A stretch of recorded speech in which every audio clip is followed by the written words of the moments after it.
अस्सलाम वालेकुम दोस्तों, मैं हूं वसीम और आप देख रहे हैं आल्ट कॉइन बॉय।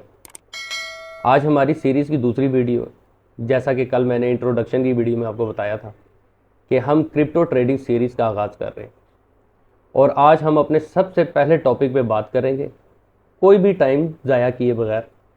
पहला टॉपिक है व्हाट इज़ क्रिप्टो करेंसी, कि क्रिप्टो करेंसी है क्या चीज़। क्रिप्टो करेंसी एक ब्लॉकचेन टेक्नोलॉजी का नाम है।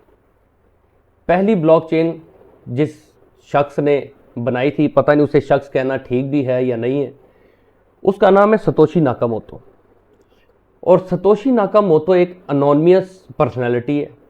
अब ये कोई ग्रुप ऑफ पीपल है, कोई कंपनी है, या कोई खुफिया तंजीम है, या कोई इंडिविजुअल, ये किसी को भी नहीं पता। बस अगर किसी को पता है तो उसका नाम सतोशी नाकामोटो।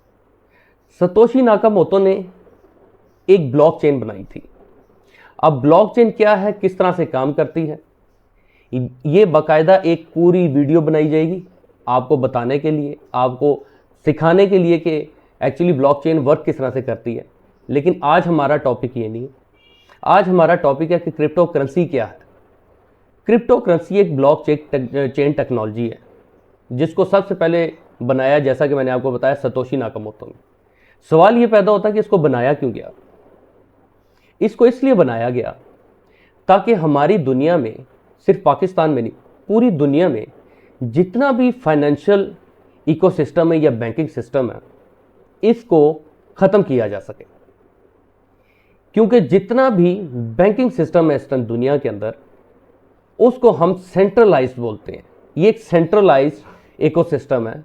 इसका मैकेनिज्म इस तरह से है कि अगर मैंने किसी एक शख्स को ऑनलाइन पैसा सेंड करना है तो सेंट्रलाइज जो दरमियान में काम करने वाला होगा वो बैंक होगा, जिस बैंक के जिस चैनल के थ्रू मैं उसको पैसे सेंड कर रहा हूं। इसको कहते हैं सेंट्रलाइजेशन। अब सतोशी नाकामोटो ने ब्लॉकचेन को क्यों बनाया? ताकि पीयर टू पीयर ट्रांजैक्शंस हो सके। पीयर टू पीयर ट्रांजैक्शंस क्या होती हैं कि मैं यहां अपने कंप्यूटर पर बैठा हूं और एक शख्स जिसको मैंने पेमेंट सेंड करनी है ऑनलाइन, वो अपने कंप्यूटर पर बैठा हुआ, तो मैं उसको डायरेक्ट अपने कंप्यूटर से उसके कंप्यूटर पे ट्रांजैक्शन कर सकता हूं, पेमेंट सेंड कर सकता हूं। दरमियान में जो मिडिल पर्सन होगा, ठीक है, जो बैंकिंग सिस्टम है, वो साइड पे हो जाता है। यानी कि यहां बैंकिंग सिस्टम की या बैंकिंग इकोसिस्टम की कोई ज़रूरत नहीं पड़ती। अब चाहे आपने लोकल ट्रांजैक्शंस करनी हो या वर्ल्ड वाइड बॉर्डर के उस पार ट्रांजैक्शंस करनी हो, तो ब्लॉकचेन की टेक्नोलॉजी की मदद से आप बिना किसी सेंट्रलाइज चैनल के या पैनल के आप ये सारी ट्रांजैक्शंस कर सकते हैं। और इस सारे इकोसिस्टम को या इस सारे मैकेनिज्म को कहा जाता है डिसेंट्रलाइजेशन। यानी कि सेंटर में कोई नहीं है जो आपकी इस पेमेंट्स को कंट्रोल कर रहा है, आप खुद अपनी पेमेंट्स को कंट्रोल कर रहे हैं। इसको कहते हैं डिसेंट्रलाइजेशन। अब जब सतोशी नाकामोटो ने ये टेक्नोलॉजी तो बना ली, ये ब्लॉकचेन तो बना ली, फिर जाहिर सी बात है कि उसको कुछ ऐसा चाहिए था कि वो दूसरे शख्स को कोई ना कोई चीज़ एज अ पेमेंट सेंड करे। जैसे मैं किसी दोस्त को पेमेंट सेंड करता हूँ ऑनलाइन, मैं 1 रुपया सेंड करता हूँ, उस 1 रुपये की फिजिकल वैल्यू है, ठीक है। दुनिया में 1 रुपया एग्जिस्ट करता है, उसकी एक फिजिकल फॉर्म है, वो हकीकत में है, वो डिजिटल भी है और वो हकीकत में भी है। तो सतोशी नाकामोटो ने क्या किया, उसने फिर इसी तरह की एक करेंसी बनाई जिसको उसने नाम दिया बिटकॉइन। बिटकॉइन में और आज का जो हमारा रुपया, उसमें फ़र्क क्या है?